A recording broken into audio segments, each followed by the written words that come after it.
Hi, my name's MJ. I'm a trans man. I started my medical transition about 10 years ago. And here are some things that I wish somebody had told me at the beginning of my transition.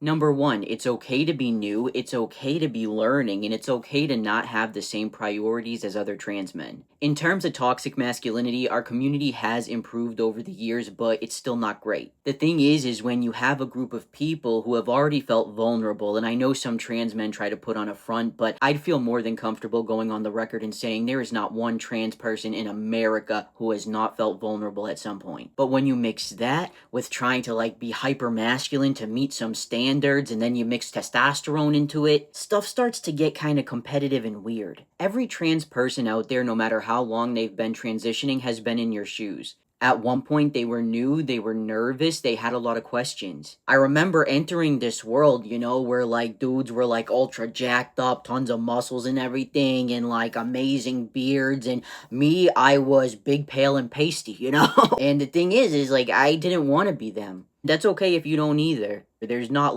one way to be a trans dude. Another thing, it's okay to be scared. Fear is not synonymous with doubt. I say that because being scared during your transition is pretty normal, but hormones and surgery, obviously they're life-changing, and I wouldn't suggest that anybody that has any sort of doubt continue until they really sort them out and talk to a professional, which is not me.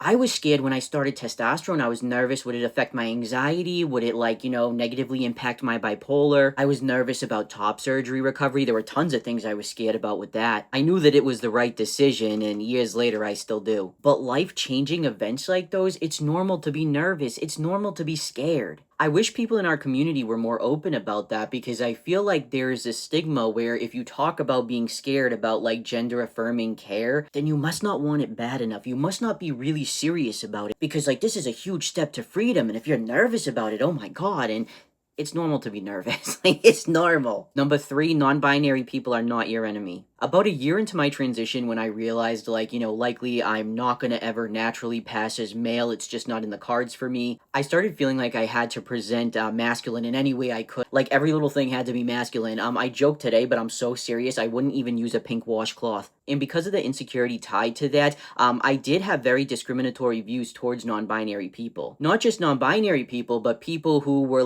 really fluid with their gender, who didn't really fit into binaries and stuff like that. That was intimidating to me, because to me, I was trying to do anything in my power to appear masculine as possible. So to find people that were maybe masculine presenting or whatever, and comfortable with appearing feminine at times, to me, I didn't like that, because it made me nervous, which of course is so stupid, and it was 100% projection. But I do still feel like there's still a little bit of that in our community. Another thing, you are not the only person to feel awkward post-top surgery being shirtless in some situations. Me, I'm shirtless at public pools, at the beach, everywhere, and I'm having a ball, the time of my life. But till this day, there are situations where I feel a little nervous being shirtless, in front of family or in front of people I grew up with. And if you think about it, this is pretty expected. I mean, if you're around people, 20-something years of your life presenting as a girl and a woman, and you have to adhere to certain guidelines that are set forth, it's normal in these situations to feel a little hesitant. I go shirtless around my house, but even around my parents, it did take time to get used to.